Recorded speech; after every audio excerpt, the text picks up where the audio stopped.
Hey guys, and welcome back to my channel. If you're new, my name is Ailey. Today's video, I'm kind of wanting to try and do something a little bit different. More and more I keep asking myself, what am I doing on YouTube? What am I actually doing that's different? What makes each individual person on YouTube different from another? Apart from the obvious, it's kind of one of those things where it's like, tutorials and stuff like that just don't really get anywhere anymore unless it's something really different and really phenomenal, which is really difficult nowadays because there's so much content on YouTube. So I asked myself, what is it that I do different from everybody else? And the more and more I look at it, the more and more I think, why did I start YouTube in the first place? Well, I started YouTube in the first place because my eye shape didn't match anybody else that I watched on YouTube. My eye shape is hooded, they are puffy hooded. Everybody that I see doing hooded eye tutorials do not have hooded eyes like me.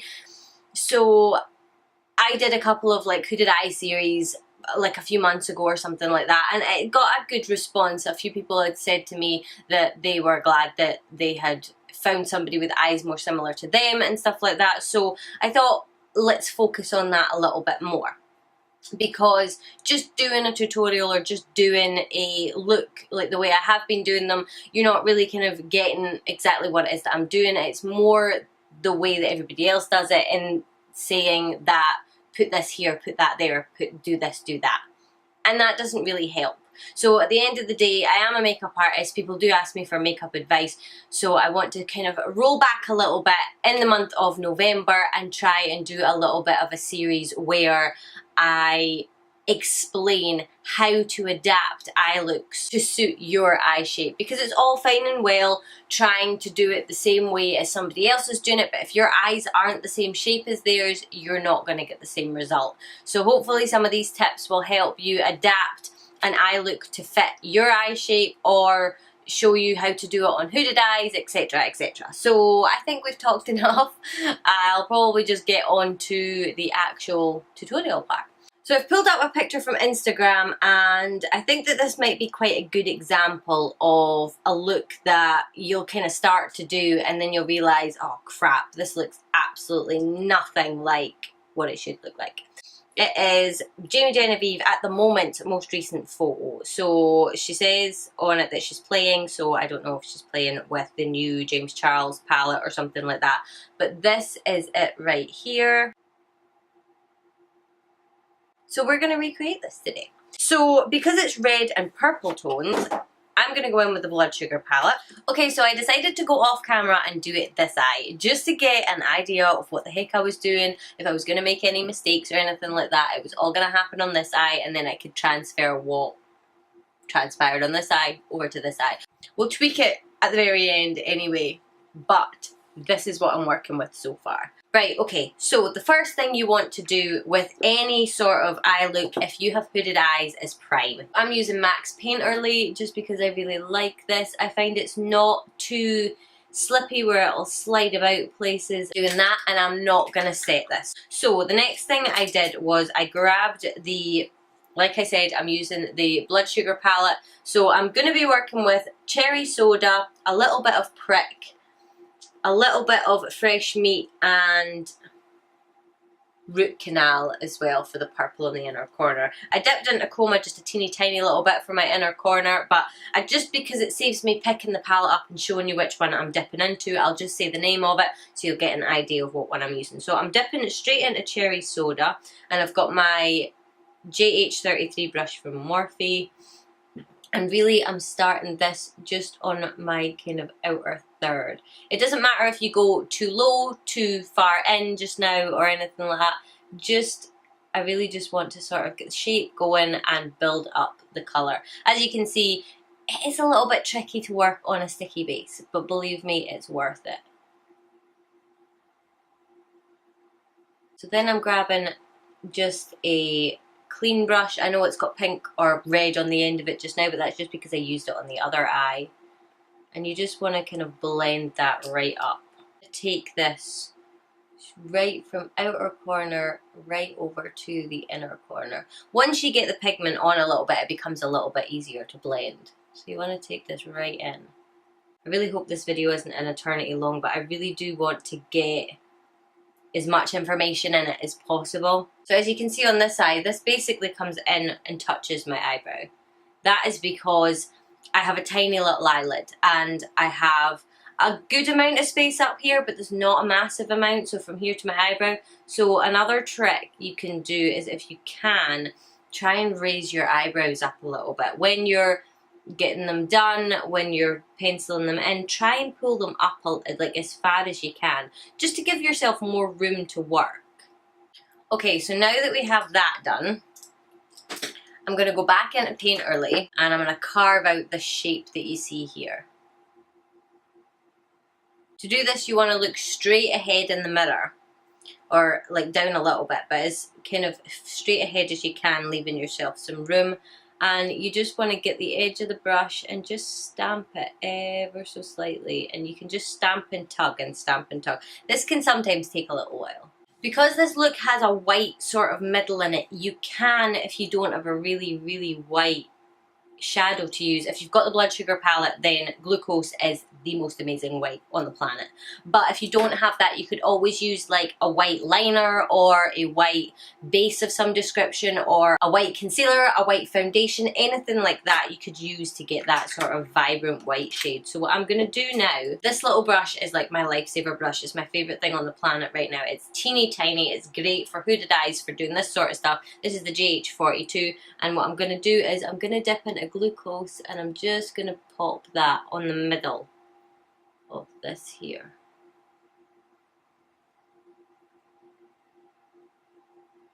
So we can always come back to that, but I just wipe off the brush and then I'm dipping into root canal and I'm going for the inner corner. And we've lifted this up really quite high, but we can always tweak it just a little bit again once we have an idea, like once you've got your lashes on and stuff like that. But the idea of working with hooded eyes basically is just lift everything up. If you've got the space, lift it up. When you open your eyes after you've done a look, you can't see the lid work or the lid work, and that's the problem with hooded eyes. I'm going to say hooded eyes about a million times in this video. Please don't turn it into a drinking game. So I'm just blending that purple out into the white. I'm going to dip into Coma, and because there's sort of a dark perimeter on this shade here, I'm just going to add that to the very outer edge. Picking up that little diamond of a brush again, I'm going to go into Cherry Soda and I'm going to work on this side a little bit. Now, the kind of angle that we're going for is a sort of closer in on the bottom and then coming back out again. And once I've done this, I can go back in with the white and sort of perfect that. And I'm taking it right into sort of where the colour, the iris of my eye starts. So I'm dipping into fresh meat with this little brush again. Like I said, I love this little brush. And I'm just running that along the edge to deepen it up a little bit, just so that we've got a more defined sort of cut crease type thing going on. And then I'm going to add that down here a little bit as well, just to deepen it up a little bit. I don't want it to go too purple, I want it to stay red, and that sort of is like a burgundy shade. It's just verging on being the wrong shade. So I'm going to take this brush with the Cherry Soda shade on it and I'm going to run this underneath. Then I'm going to grab this little brush, which is the GH40, and grab some fresh meat. Put that just closer to my lower lash line. And then I'm going to grab a tiny, just a dab of Coma. Put that again, running it sort of in between my lashes. So cleaning off this little brush again, I'm actually taking the Anastasia Nicole Guerrero Glow Kit and I'm taking Forever Lit. And I'm going to put this on my inner corner just because I think that this shade matches perfectly. It looks a little bit purple here, but that's because it's just mixing in with the colours that are already on that inner corner. Okay, so I'm going to stick on a little bit of liner. This is just the What is this? This is just the I Do liquid liner. So don't mind that, that is like an atrocious attempt at liner. I don't know what happened, it just kind of didn't work out properly. But that's okay because that's going to be hidden with lashes anyway. I'm using really cheap, crappy lashes from Amazon. I say crappy, they're not crappy, they're like my favourite lashes. They don't have a name, but I will link them down below. They're like 56 pence for a set of 3, I think. So while I'm waiting on that to sort of get tacky, I'm just going to take a mascara. This is the MAC in Extreme Dimension 3D Black Lash. What a name. And I'm just going to run that over my lashes. Or when I did the winged liner, I actually forgot to say, if you've got hooded eyes, like I said, winged liner's a total nightmare. Just do a baby wing. Or even, you don't even have to do a wing because your lashes will actually create that wing effect for you. You can always just basically do a black line just to hide the lash band. You don't even have to do it the full way across, even though it does create a little bit of depth. You can just do it on the inside just because when the lash band stops here and you've got an empty inner corner, it can look really weird. So that's a good trick about hiding that you've got fake lashes on, even though I think it's pretty obvious. And then what I do is, because this mascara, the wand actually goes right the way round the tip, you can actually just put it in like that and grab the lashes in the inner corner. And if you do that, it looks like the lashes start right from the inner corner. Because I actually cut these ones too short. But, so once you get to the end, I know, like, I've changed my lip colour and stuff like that, but I just sort of wanted to tweak a couple of things. Once you get to the end, look straight ahead in the mirror and I can see that this side is lower than this side. I'm going to grab a little bit of glucose and I'm just going to see where it's sitting a little bit lower, because even just like a little tiny bit, just to sort of straighten it out a little bit, will help. You're never going to get it perfect, so don't try, but it's all about just sort of tricking the eye. So I think that is pretty much me done. I will flash up the picture on the screen here next to me just to see if it is the same or if it's completely different, I don't know. Anyway, this is basically what I'm talking about with adapting looks to suit your eye shape. I probably didn't do this the same way that she did. I don't think that she has a tutorial up on this look or anything like that. It's just one that caught my attention on Instagram and I really liked, so I kind of wanted to recreate it anyway, so this was a good excuse. But it's all about just making it look good on your eye shape. I know that sounds really like I'm saying it's really easy, but it's not.